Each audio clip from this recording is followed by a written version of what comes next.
आनंद मठ। आनंद मठ और ऋषियों की अनमोल धरोहर को संजोएं।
तेजस्विनावधीतमस्तु मा विद्विषावहै।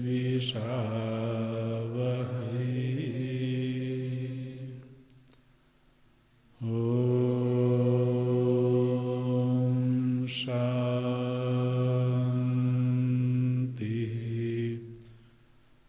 शान्ति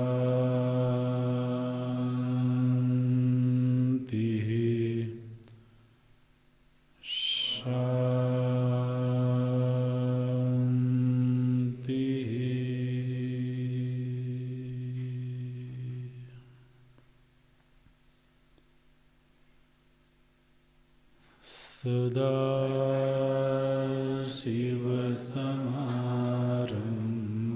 सदाशिवसमारम्भाम्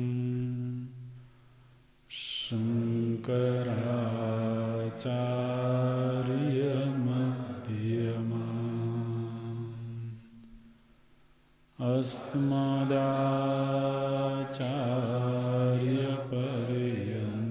अस्मदाचार्यपर्यन्ताम् वन्दे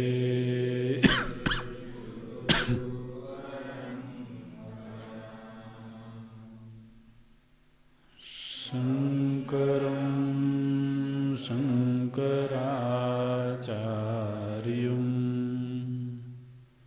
केशवं वादरायणं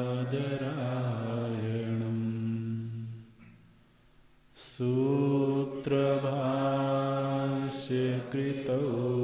वन्दे भगवन्तौ पुनः पुनः भगवन्तौ पुनः पुनः।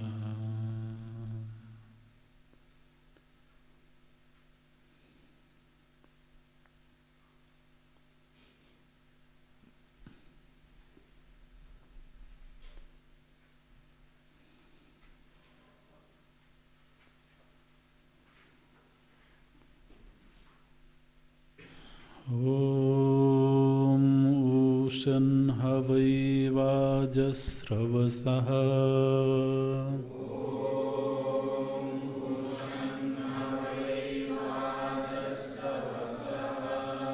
ॐ उषन् हवै वाजस्रवसः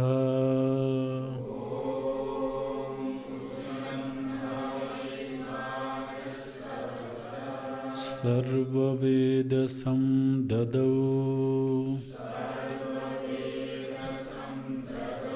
तस्यः नचिकेता नाम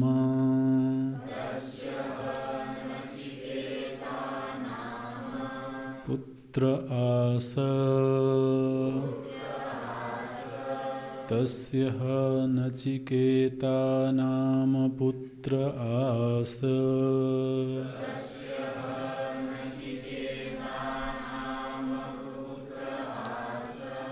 तगंह कुमारगं सन्तम्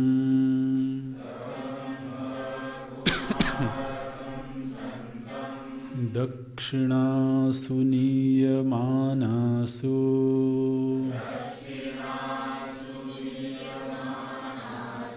श्रद्धा विवेश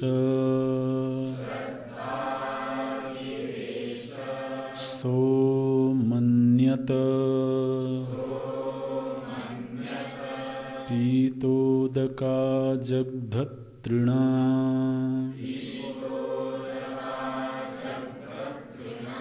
दुग्धदोहा निरिन्द्रियाः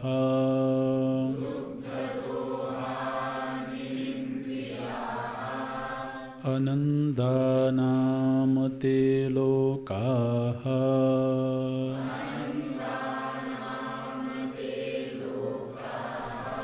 तां स गच्छति ता ददत स होवाच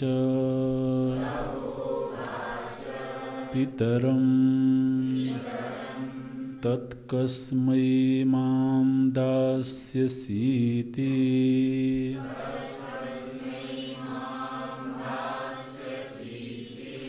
तत् कस्मै मां दास्यसीति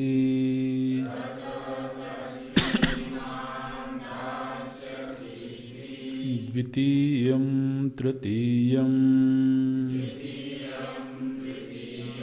तगंहोवाच मृत्यवे त्वा ददामीति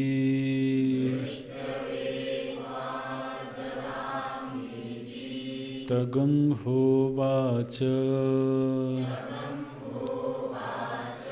मृत्यवे त्वा ददामीति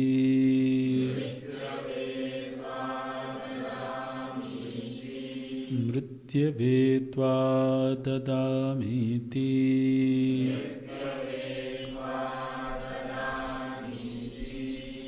अतस्ता यथा प्रतिभानं व्याचक्ष्महे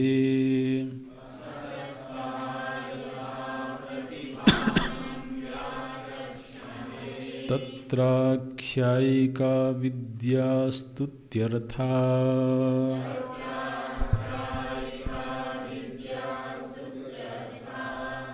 उशन् कामयमानः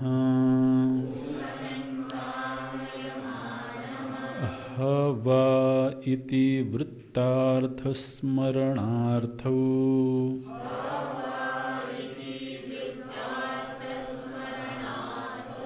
निपातौ वाजम् अन्नम् तद्दानादिनिमित्तम् श्रवो यस्य सः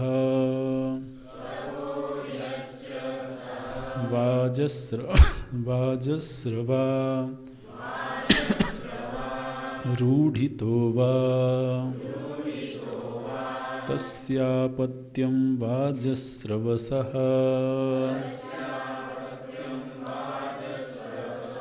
किल विश्वजिता सर्वमेधेनेजे तत्फलं कामयमानः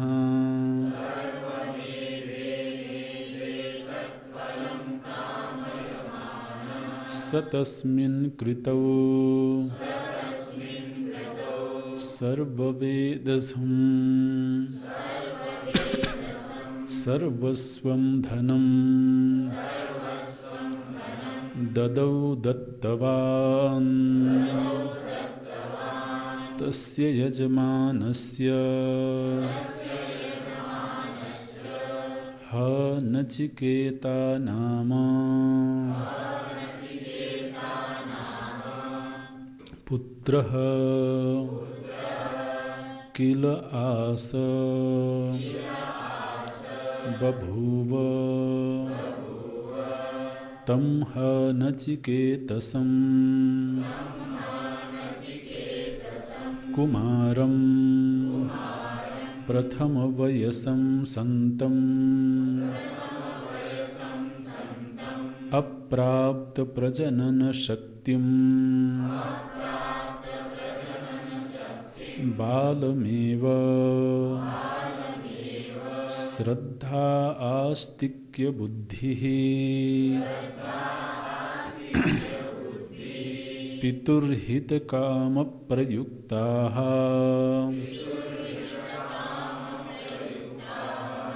आविवेश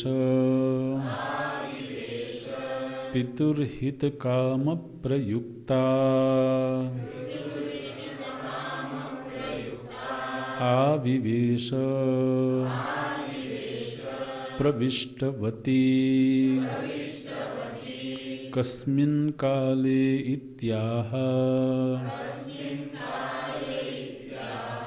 ऋत्विग्भ्यः सदस्येभ्यश्च दक्षिणासु नीयमानासु विभागेन उपनीयमानासु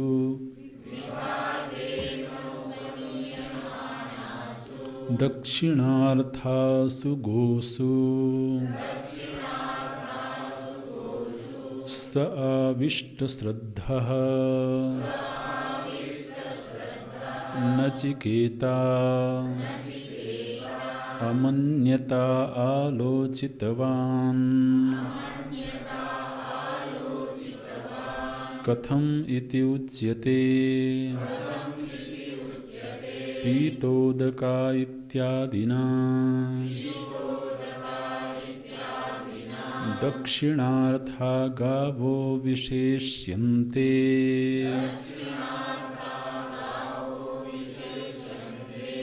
पीतम् उदकं याभिः ता पीतोदकाः जग्धं भक्षितं तृणं याभिः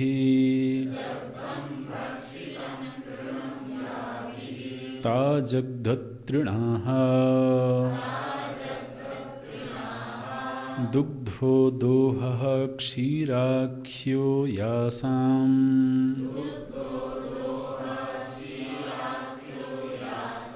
ता दुग्धदोहाः निरिन्द्रिया अप्रजननसमर्था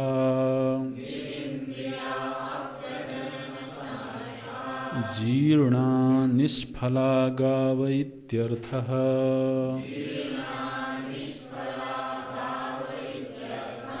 यास्ता एवं भूता गाः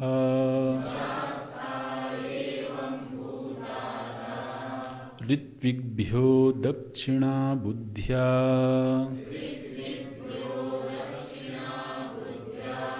ददत् प्रयच्छत अनन्दा अनन्दा असुखानामानः इत्येतत् ये ते लोकाः तांस यजमानो गच्छति स यजमानो गच्छति।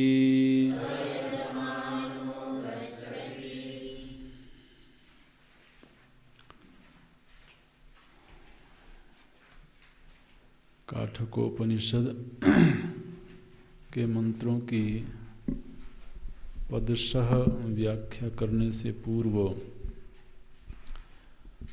भगवान भाष्यकार उपनिषद पद की व्याख्या करते हैं और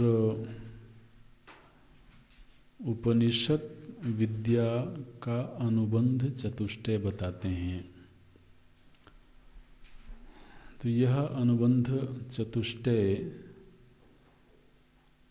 न केवल काठकोपनिषद का है बल्कि समस्त उपनिषद ग्रंथों का और प्रमाण व्यापार से निष्पन्न उपनिषद विद्या का है। यह जो उपनिषद रूपी विद्या है जो अज्ञान का नाश करने में समर्थ है, जो ब्रह्मात्म भाव में प्रतिष्ठित करने में समर्थ है, जो तो संसरण जन्य दुखों का शिथिलीकरण करने में समर्थ है, ऐसी विद्या को प्राप्त करने का अधिकारी कौन है? तो जो अनुबंध चतुष्टय होता है वो किसी विषय में प्रवृत्ति करवाने के लिए होता है। प्रवर्तकम यत ज्ञानम तत् अनुबंधम। अनुबंध माने जिस ज्ञान को समझ करके जान करके हमारी किसी विषय में प्रवृत्ति होती है। तो ग्रंथ के परिप्रेक्ष्य में यदि देखें तो बहुत सारे ग्रंथ उपलब्ध हैं ग्रंथागार में, लेकिन हम किस ग्रंथ का अध्ययन करते हैं, किस ग्रंथ को अपने अध्ययन के कक्ष में लाते हैं, ये इस बात पर निर्भर करता है कि मुझे उस ग्रंथ से संबंधित जो अनुबंध चतुष्टय है उसका बोध है कि नहीं।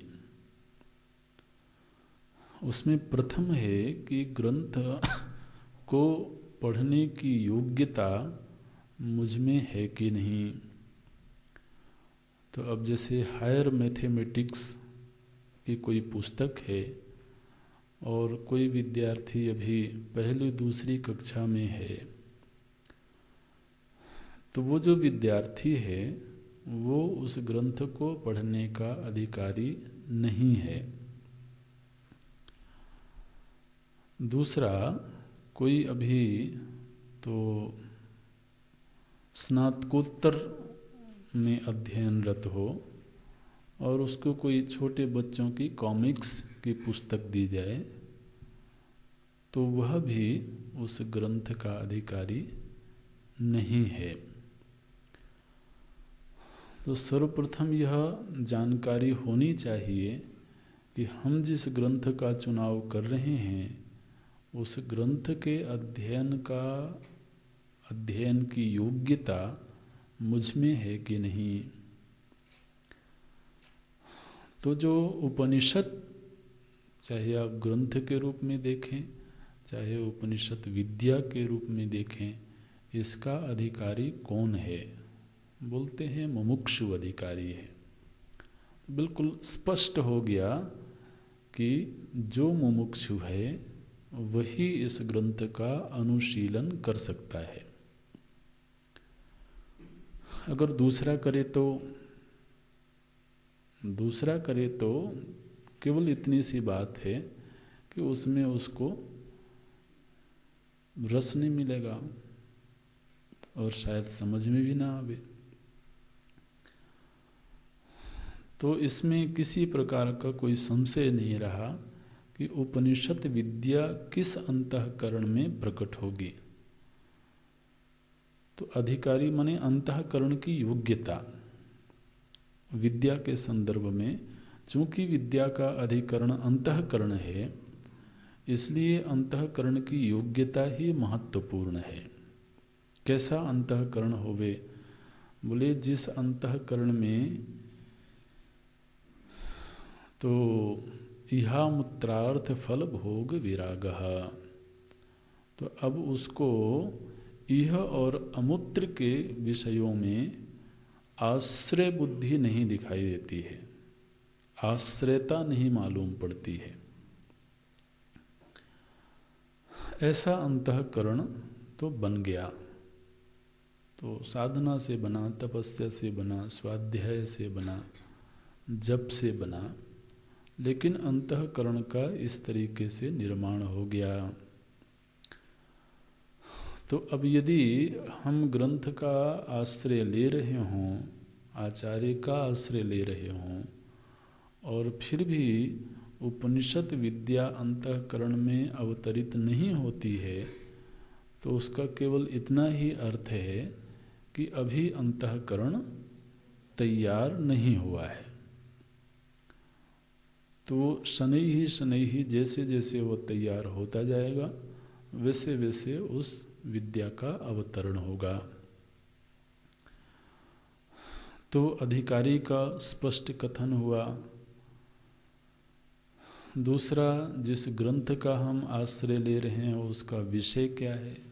भाई हम तो पुस्तकालय में गए, वहाँ तो बड़ी सुंदर जिल्द वाली कोई पुस्तक थी, तो हमने उठा लिया। कवर उसका बड़ा सुंदर था, आकर्षक था। तो कवर तो ठीक है, लेकिन हमें ये देखना होता है कि इस ग्रंथ में किस विषय की प्रस्तुतिकरण हुई है, इस ग्रंथ का विषय वस्तु क्या है।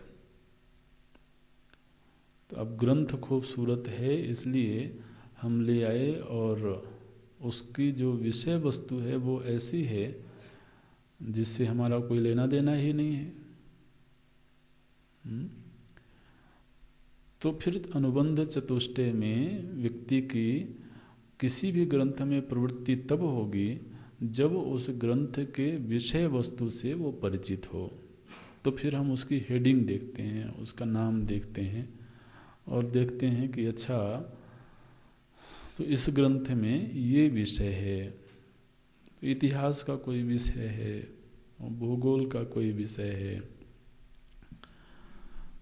तो राजनीति संबंधी कोई विषय है, ऐसे दर्शन का कोई विषय है। तो प्रत्येक ग्रंथ किसी न किसी विषय वस्तु की प्रस्तुतिकरण के लिए बनाया जाता है। तो हमें अपनी योग्यता का बोध होवे, उस ग्रंथ के विषय का ज्ञान होवे, और मेरे हृदय में जो प्रयोजन है उस प्रयोजन की सिद्धि उस विषय से हो रही है कि नहीं। मान लीजिए कि हमारे मन में प्रयोजन है कि मुझे 1 घंटे तक तो मनोरंजन चाहिए, ठीक है ना। अच्छा, तो अब मनोरंजन के लिए ऐसा विषय होवे, ग्रंथ में इस तरह का विषय प्रस्तुत हो जो मुझे मनोरंजन दे सके। जैसे कोई कहानी है, साहित्य है, कविता है, तो जिसमें एक स्वस्थ मनोरंजन देने की सामर्थ्य हो, ऐसे विषय से संबंधित ग्रंथ का हम चुनाव करेंगे। या हमारे मन में प्रयोजन है कि हमको अभी भगवत भक्ति से संबंधित तो विचार करना है, हमें अपनी ऐसी भावभूमि का निर्माण करना है जिसमें भगवत भक्ति होवे, भगवत रस होवे। तो अब ऐसे ग्रंथ का चुनाव करेंगे जिसमें भक्ति उसका प्रतिपाद्य विषय हो। तो प्रयोजन है अधिकारी के हृदय में, विषय है उस ग्रंथ में। ग्रंथ में एक विषय का प्रस्तुतिकरण हुआ है, और जो व्यक्ति है जो उस ग्रंथ को ग्रहण कर रहा है अध्ययन के लिए, वो अधिकारी है, और उस अधिकारी के हृदय में एक प्रयोजन है। तब जैसे यहाँ पर ब्रह्म विद्या के संदर्भ में, उपनिषद के संदर्भ में जो ग्रंथ है उसमें एक विषय का प्रस्तुतिकरण है। क्या विषय है? तो बोले उसका विषय है ब्रह्मात्मैक्य बोध। जो मुमुक्षु अधिकारी है उसके मन में प्रयोजन क्या है? बोले प्रयोजन है दुखों की आत्यंतिक निवृत्ति और ब्रह्मत्व भाव की प्राप्ति। ये प्रयोजन है।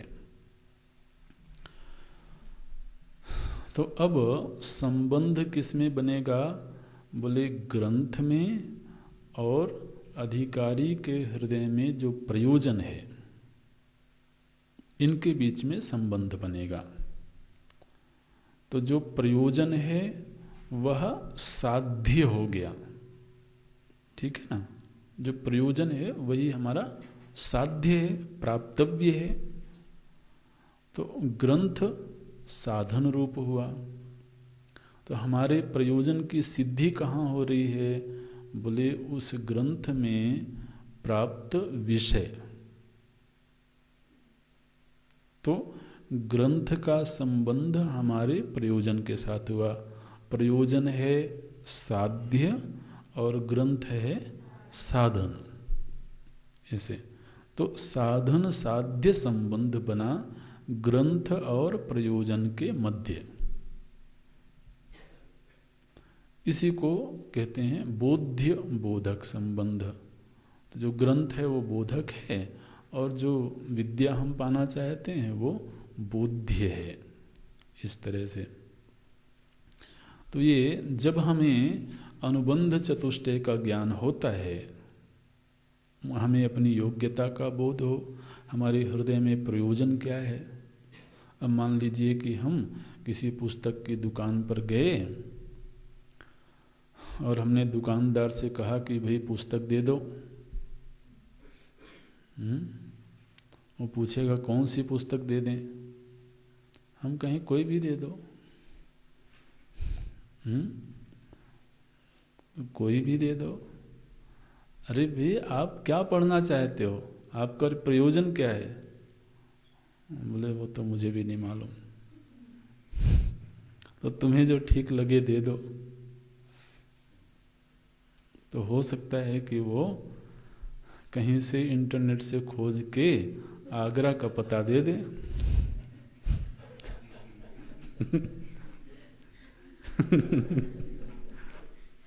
आप समझ रहे हैं ना? समझदार लोग हैं। तो ऐसा सुना है कि आगरा में तो पागल खाना है। तो भाई प्रयोजनम अनुद्देश्य न मंदोपि प्रवर्तते। बिना किसी प्रयोजन के तो प्रवृत्ति होती नहीं है। तो दुकानदार पूछेगा भाई तुम्हारा प्रयोजन क्या है?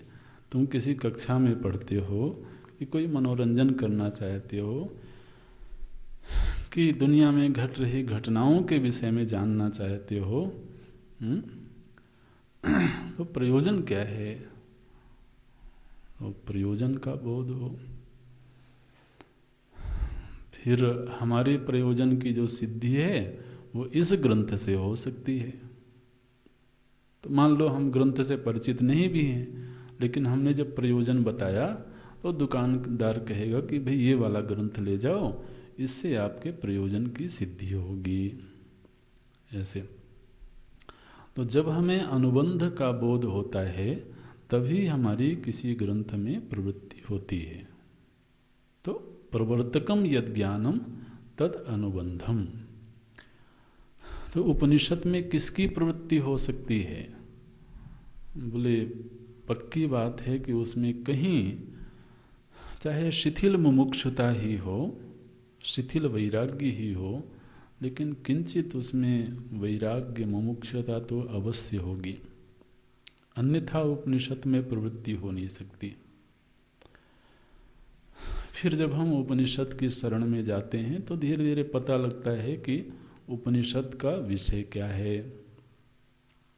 अपने हृदय में कहीं प्रयोजन तो होता ही है, चाहे भले उस प्रयोजन के प्रति हम बहुत सजग ना हों, लेकिन कुछ प्रयोजन तो होता है और हमारे प्रयोजन की सिद्धि इस ग्रंथ में हो सकती है, ये हमें मालूम होना चाहिए। ये अनुबंध चतुष्टय का निरूपण भगवान भाष्यकार करते हैं और अब पदशः व्याख्यान आरंभ करते हैं। बोलते हैं, इन अनुबंध चतुष्टय की सिद्धि इन वल्लियों में हो रही है। काठकोपनिषद के इन अध्यायों में ये अनुबंध चतुष्टय है, शिष्य के प्रयोजन की सिद्धि हो रही है। इसलिए अतः ताहा यथा प्रतिभानम व्याचक्ष्महे। देखिए भगवान भाष्यकार की विनम्रता, बोलते हैं हम अपनी समझ के अनुसार यथा प्रतिभानम, जैसी हमारी समझ है, जैसी हमारी बुद्धि है, उसके अनुसार हम व्याचक्ष्महे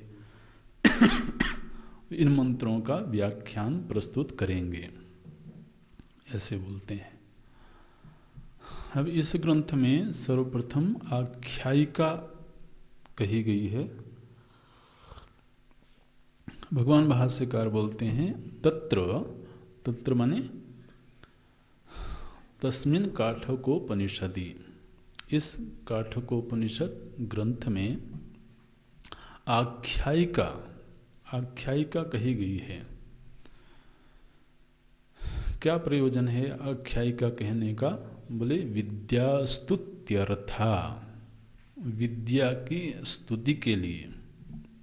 कौन सी विद्या?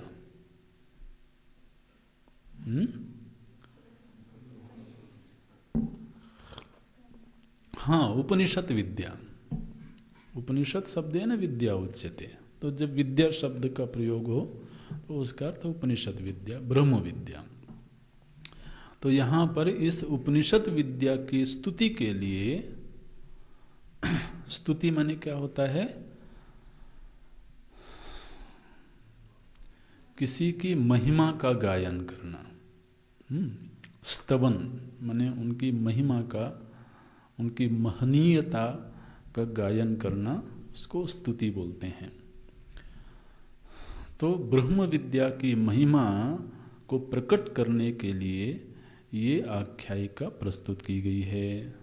ब्रह्म विद्या की आख्यायिका कैसे, ब्रह्म विद्या की महिमा इस आख्यायिका में कैसे प्रकट होगी? तो टिप्पणीकार बोलते हैं, विद्यास्तुत्यर्था इति यमेन दिव्य भोगादिभिः प्रलोभ्यमानोपि।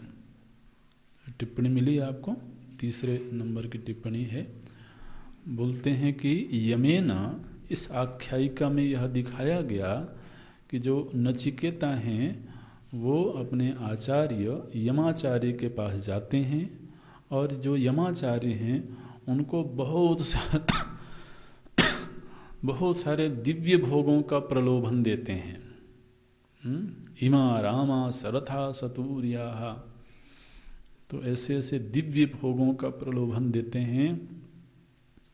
बोले कि मैं तुम्हें वो भोग भी प्रदान कर रहा हूँ जो मनुष्य लोक में दुर्लभ हैं, मनुष्यों को दुर्लभ हैं। ऐसे दिव्य भोगों का प्रलोभन यमराज के द्वारा नचिकेता को दिया गया। किंतु यमेन दिव्य भोगादिभिः प्रलोभ्यमानोपि नचिकेता विद्यार्थमेव तान अजहात। विद्या की प्राप्ति के लिए उन दिव्य भोगों का त्याग कर दिया। दिव्याति दिव्य भोगों का प्रलोभन दिया गया, लेकिन विद्या की प्राप्ति के लिए उन्होंने दिव्य भोगों का अजहा त्याग कर दिया। इति एवं महिमा इयं विद्या इति। तो इस तरीके से इस आख्यायिका में विद्या की महिमा बताई गई कि लोकोत्तर भोग भी यदि प्राप्त हो जाएं तब भी कोई व्यक्ति विद्या की प्राप्ति के लिए उन भोगों का त्याग कर सकता है। इससे सिद्ध होता है कि विद्या की महिमा क्या है। तो ऐसे विद्या की महिमा गायन करने के लिए ये आख्यायिका प्रस्तुत हुई है। तत्र आख्यायिका विद्यास्तुत्यर्था। अच्छा, आख्यायिका क्या है? तुम्हारा श्रुति माता एक बड़ी सुंदर कहानी सुनाती हैं। बोलती हैं, देखो एक बार की बात है, तो एक व्यक्ति था। बोले अच्छा, क्या नाम था? बोले वाजस्रवस। तो वाजस्रवस नाम का एक व्यक्ति था। बोले अच्छा, तो हम तो कहानी सुनते हैं कि एक समय की बात है, तो एक राजा थे और एक रानी थी। ऐसे कहानी होती है? बोले हाँ। अब केवल राजा रानी की कहानी थोड़ा होती है, बाकी लोगों की भी हो सकती है। तो एक वाजस्रवस नाम के एक व्यक्ति थे और वो वैदिक थे। तो आप पहले कहानी सुन लीजिए, फिर ग्रंथ में प्रवेश करते हैं। तो वाजस्रवस नाम के एक व्यक्ति थे, बड़े धार्मिक स्वभाव के थे, वैदिक स्वभाव के थे। वैदिक परंपरा में उनकी निष्ठा थी और यज्ञ याग आदि में उनकी निष्ठा थी।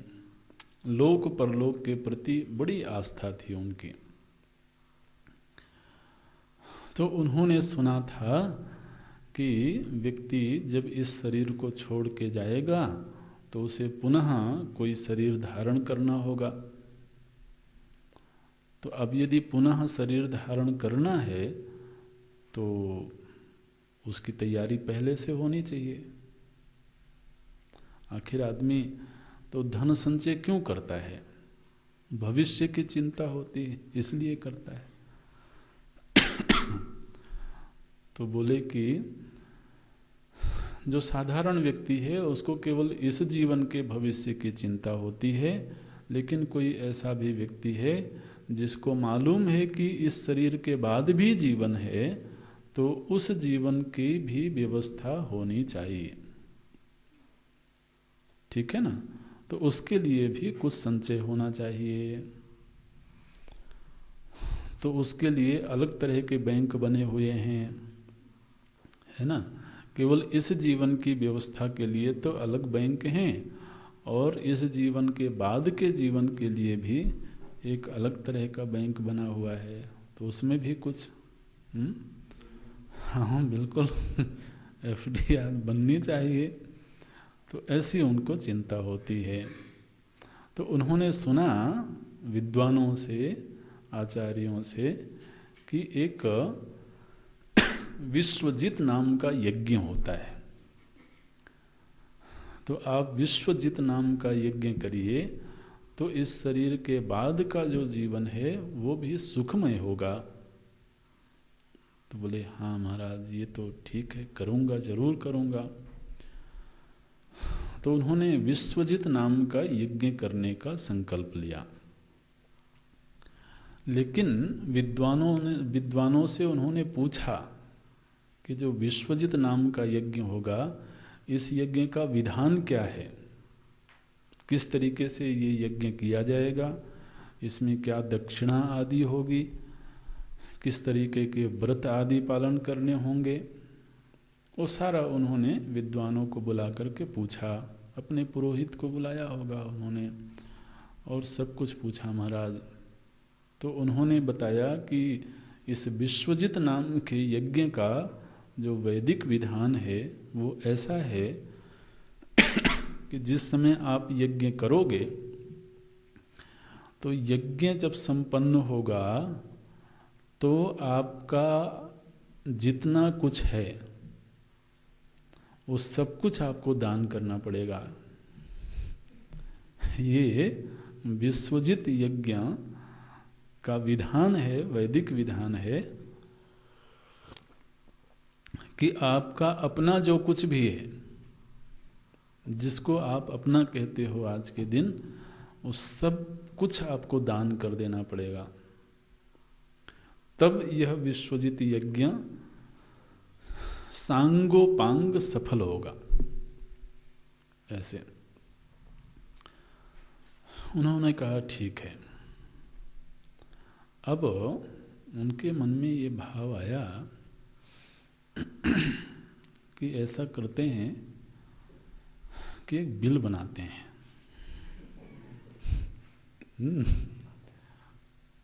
तो एक वसीयतनामा लिखते हैं, और चूंकि यज्ञ के बाद अपना जो कुछ भी है सब दान कर ही देना है, तो अभी यज्ञ आरंभ नहीं हुआ है, यज्ञ से पहले एक वसीयतनामा बनाते हैं, अपना जो कुछ भी धन है उसका थोड़ा बंटवारा कर लेते हैं, क्योंकि भी उनकी संतान भी है। नचिकेता नाम का एक बड़ा सुयोग्य पुत्र है उनका, जो वाजस्रवस हैं उनका एक बड़ा सुयोग्य पुत्र है, अभी कौमार्य अवस्था है उसकी, तो नचिकेता नाम का पुत्र है। पुत्र से बड़ा स्नेह है उनको, तो उन्होंने सोचा कि अब विश्वजित नाम का यज्ञ करना है, इसके पहले कुछ बंटवारा कर लेना चाहिए। तो उसके लिए वो वसीयत लिखते हैं। बुलाया होगा उन्होंने किसी योग्य वकील को, और कि इसमें से अपना जो कुछ भी धन है उसमें से कितना धन मेरा है और कितना नचिकेता का है। तो महाराज बड़े संपन्न व्यक्ति रहे होंगे, तो उस समय पर धन के रूप में गायें होती थीं, घोड़े होते थे, यही संपत्ति मानी जाती थी। कुछ अचल संपत्ति के रूप में तो जमीन होती थी। तो उन्होंने क्या किया कि अपने सेवकों को बुला करके बोला कि अब ऐसी गायें जो लगभग दूध दे चुकी हैं, अब दूध देने की सामर्थ्य नहीं है इनमें, तो ऐसी गायों को गौशाला में छांटो, कितनी गायें हैं और स्वस्थ गायें कितनी हैं, तो उनकी एक लिस्ट लेकर के आओ। ऐसे गौशाला के सेवक को बोला होगा उन्होंने। अब महाराज जितनी मरणासन्न या वृद्ध हो चुकी गायें थीं, उन सभी को उन्होंने अपने हिस्से में रखा। ठीक, देखिए कितने निर्मोही हैं।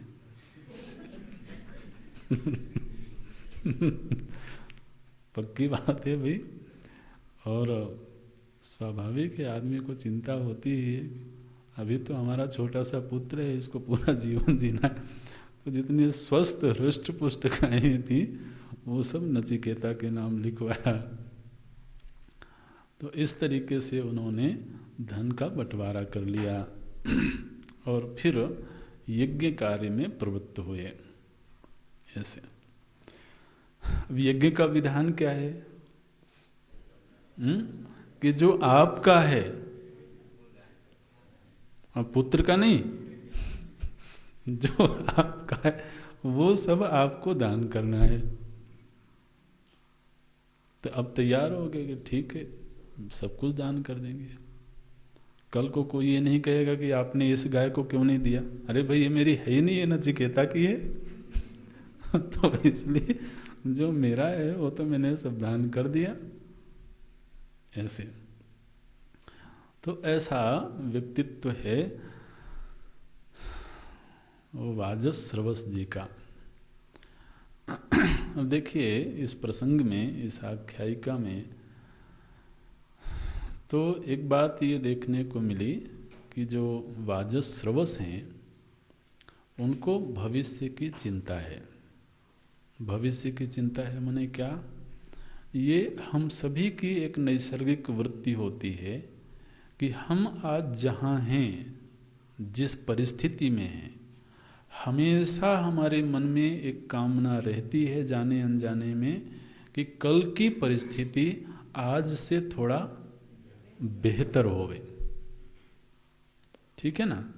ये हम सभी के भीतर ये कामना होती है, नैसर्गिक रूप से होती है कि आज मैं जिस स्थिति में हूँ कल उससे थोड़ा सा बेहतर स्थिति होवे। तो आज हमारा जो शारीरिक स्वास्थ्य जैसा है, कल उससे थोड़ा और बेहतर हो। आज हमारी जो समझ है, कल उससे और बेहतर समझ हो। जो हमारे आसपास की भोग्य वस्तुएं हैं वो और बेहतर होवें।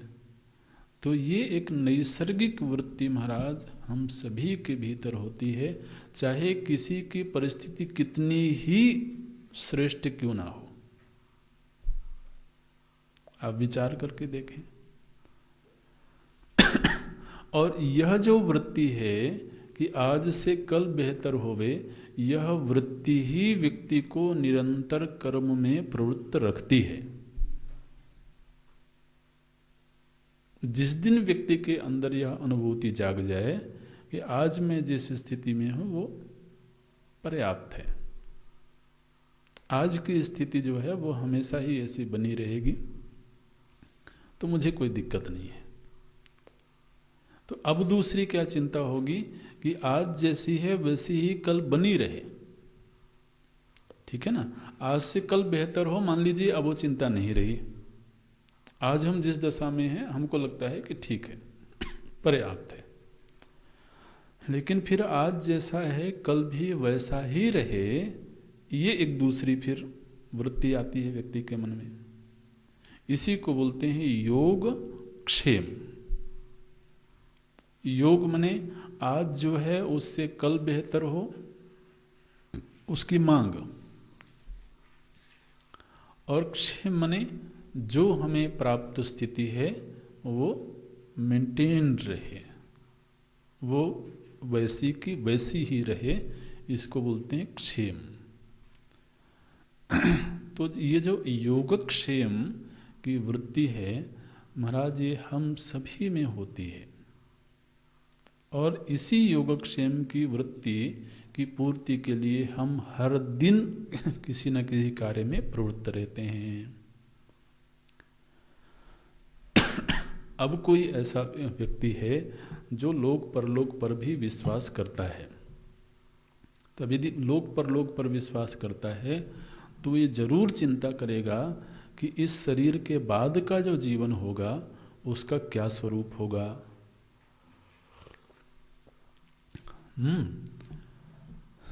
अब देखिए, अगर कोई व्यक्ति वाकई में योगक्षेम के प्रति चिंतित है तो बहुत ज्यादा विलासी नहीं हो सकता है।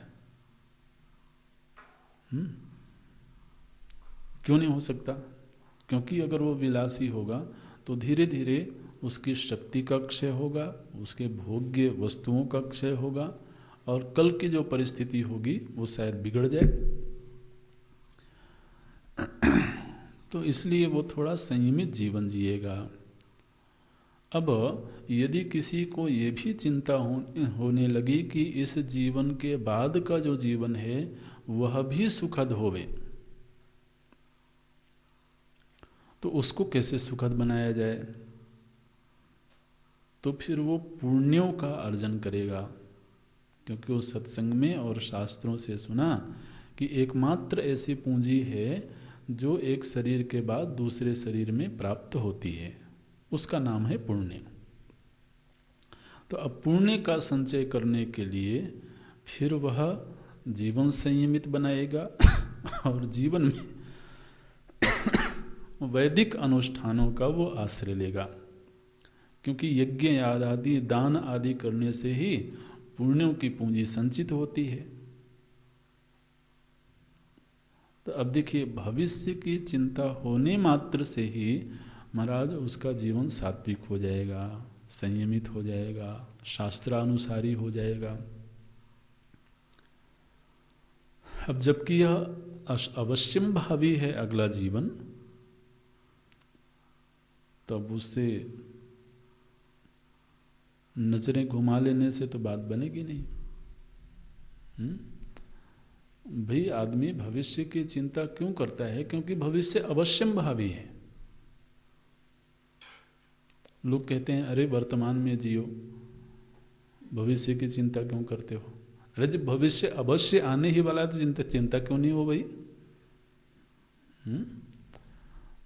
तो इसलिए वो तो दूरदर्शिता यही है कि जो चीज़ अवश्यंभावी है उसकी पूर्व नियत व्यवस्था होवे, तो फिर वो वैदिक जीवन जीता है, अनुष्ठान आदि करता है। ऐसा व्यक्तित्व है वाजश्रवस का। लेकिन एक थोड़ी सी कहीं पर तो दोष है। क्या दोष है कि कर्म सिद्धांत को स्वीकार तो करते हैं, लेकिन कहीं ऐसा लगता है कि शायद हम थोड़ा सा चीट कर सकते हैं।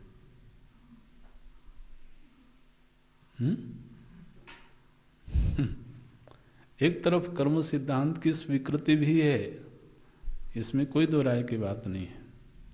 जन्म जन्मांतर की स्वीकृति है, पुनर्जन्म की स्वीकृति है, लेकिन कहीं थोड़ा सा एक वृत्ति है, वो चाहे पुत्र मोह की वजह से हो या उसकी वजह जो भी हो, वो तो हम लोग पढ़ेंगे, लेकिन कहीं ऐसा लगता है कि मैं तो कहीं कर्म सिद्धांत के साथ थोड़ा सा छल कर सकता हूँ। अरे कौन देखता है अभी? अच्छा आप देखिए कि इसमें मने तर्क से अगर वो सिद्ध करना चाहें तो सिद्ध कर देंगे कि भाई एक गृहस्थ व्यक्ति का ये दायित्व होता है कि उसकी अर्जित जो संपत्ति है वो आने वाले संतानों को दे। तर्क में कहीं पर कोई कमी नहीं होगी कि उसका ये भी कर्तव्य है कि वो आने वाले संतान का पालन पोषण करे और अपनी अर्जित संपत्ति का हस्तांतरण करे। तो इसलिए अगर हमने तो अपनी बेहतर चीज़ों का हस्तांतरण किया तो ये कोई अधार्मिक बात तो नहीं है, धर्मसम्मत ही है। और चूंकि हमारी वृद्धावस्था आ गई है तो हमें अब बहुत ज़्यादा चीज़ों की ज़रूरत थी नहीं, इसलिए हम कुछ चीज़ों को अपने पास में हमने रख लिया, वो भी तर्कसम्मत है। लेकिन बात यह है कि आपने ऐसा दान के प्रसंग में ही क्यों किया? अगर आपके अंदर यह वृत्ति थी तो कहीं तो मन में ये भाव है कि चूंकि मुझे ये चीज़ देनी होंगी। महाराज ये होता रहता है, पक्का होता रहता है। बोले अब ये जो टीवी है बड़ी पुरानी हो गई है। कितनी पुरानी हो गई? बोले 3 साल हो गए देखते देखते, अब थोड़ा सा बड़े साइज की लेनी चाहिए। तो क्या करें? बोले हम गए थे आश्रम में तो वहाँ चर्चा चल रही थी कि कभी कभी रामायण देखना होता है तो टीवी होती तो अच्छा है। बोले उनको भी ज़रूरत है और हमें भी रिप्लेस करना है, तो लाओ दे आते हैं। तो भाई ठीक है तो ऐसे कुछ कुछ चलता रहता है। देखिए दान के विषय में ये बात कही जाती है कि चलिए दान का प्रसंग आएगा तो हम बोलेंगे, दान वास्तव में पूरी तरीके से सफल तब होता है, और दान किसी भी प्रकार से दिया जाए वो निष्फल नहीं जाएगा, इसमें कोई दो राय की बात नहीं है। लेकिन उसकी जो श्रेष्ठ सफलता है वो इसमें है कि जो अपनी अत्यंत प्रिय वस्तु हो और जिसका उपयोग न किया गया हो। अब हमने यदि एक बार उपयोग कर लिया तो फिर तो वो क्या हो जाएगी? हाँ बोल दीजिए, उसमें क्या सेकेंड हैंड तो जो भी है तो ये कहानी है। अब जब नचिकेता ने देखा, वो महाराज छोटा सा बालक है, वो कोने में बैठ के देख रहा होगा कि पिताजी अपनी वसीयत लिखवा रहे हैं, तो जो सुंदर सुंदर चीज़ें हैं वो मेरे नाम कर रहे हैं। और फिर जब यज्ञ का प्रसंग आया तो उन्होंने उनके पिताजी ने यज्ञ संपन्न हुआ तो जो ऋत्विक आदि थे उनको दान देना था। तो सेवकों से बोले कि भाई मेरे हिस्से की जो गायें हैं वो ले आओ, सब दान करना है। वो बालक महाराज चुपचाप देख रहा है बैठे बैठे पिताजी क्या कर रहे हैं। तो जब उन्होंने अपने हिस्से की गायें दान कर दी, अब बालक को यह समझ है कि पिताजी जो कर रहे हैं वो ठीक नहीं कर रहे हैं। मेरे मोह की वजह से वो इस तरह का कार्य कर रहे हैं जिसमें इनका भी भला नहीं होना है, क्योंकि जिन चीज़ों का दान कर रहे हैं ये दान देने योग्य नहीं हैं, बल्कि जिनको दान दिया जाएगा उनके लिए ये भार रूप होंगे। तो इसलिए पिता को किसी ऐसे लोक में न जाना पड़े जो अनंदा नाम हो, जहाँ पर आनंद नाम की चीज़ ना हो, दुखात्मक लोक हो, क्योंकि इस तरह से वो कर्म सिद्धांत के साथ अगर वो छल करेंगे, चीट करेंगे, तो भाई कर्म सिद्धांत तो अकाट्य है।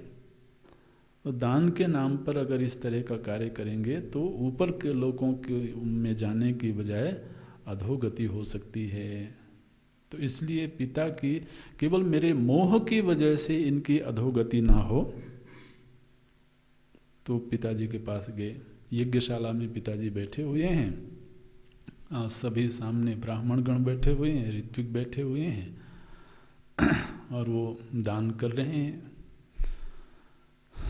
तो बालक ने कहा कि पिताजी मैं आपसे कुछ निवेदन करना चाहता हूँ। पिताजी ने कहा नहीं, अभी अभी अभी बैठो, मैं बाद में, अभी दान पुण्य का कार्य हो जाए उसके बाद बात करना। बालक बोलता नहीं नहीं पिताजी मैं अभी बात करना चाहता हूँ। खैर जिद कर दिया। तो बालक ने पूछा कि मैं आपका हूं कि नहीं, और कौन पिता कहे कि तुम मेरे नहीं हो। भाई तुम्हारे लिए तो ये सारा कुछ हमने किया है। देखिए बालक की बुद्धि की तीक्ष्णता। बोलते हैं मैं आपका हूं कि नहीं। बोले इसमें कोई दो राय की बात है क्या? और इस यज्ञ का विधान क्या है कि जो अपना होता है वो सब। तो आप मुझे किसको दान में दे रहे हो, ये पूछा बालक ने। कि आप मुझे किसको दान में दे रहे हो। पिताजी झुंझला गए। बोले क्या बच्चों जैसी बात करता है, अभी दूर जाओ बाद में बात करते हैं। तो एक बार हुआ, दो बार हुआ, तीन बार हुआ, महाराज पिताजी को क्रोध आ गया। बोले बीच में उपद्रव कर रहा है। मृत्युवे त्वाददामि थी, जैसे क्रोध में बोल दिया महाराज, तुम्हें मृत्यु को दे दूंगा।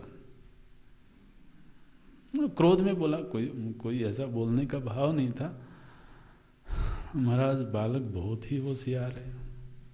बस जिस क्षण पिताजी ने कहा कि मैं तुमको मृत्यु को दूंगा, बालक चल पड़ा।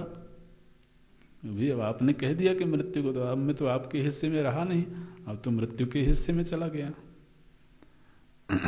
तो उनके पास में ऐसी योग्यता है, ऐसा पुण्य है कि महाराज वो सशरीर मृत्यु देव के पास चले गए, मृत्यु लोक में चले गए।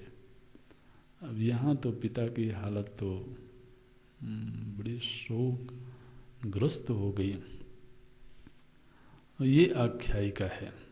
वहाँ पर बालक गए और उस समय पर जो यम देवता हैं वो किसी कार्य के संदर्भ में गए हुए थे कहीं बाहर, वो अपने महल में लोक में थे ही नहीं।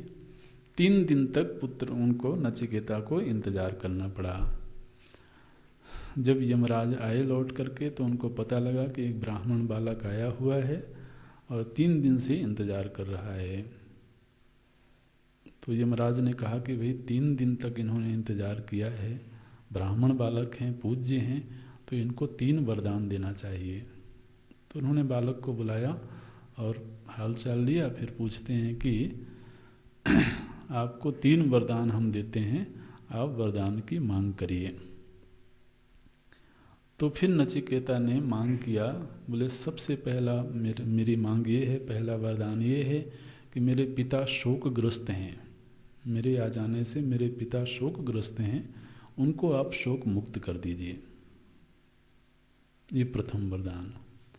दूसरा वरदान बोले अग्नि विद्या की मांग हुई, माने उपासना विद्या।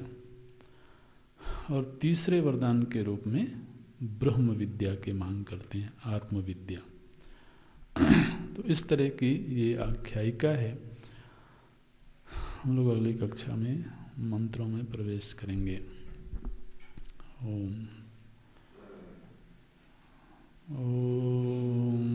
पूर्णमदः पूर्णमिदं पूर्णात् पूर्णमुदच्यते पूर्णस्य पूर्णमादाय पूर्णमेवावशिष्यते।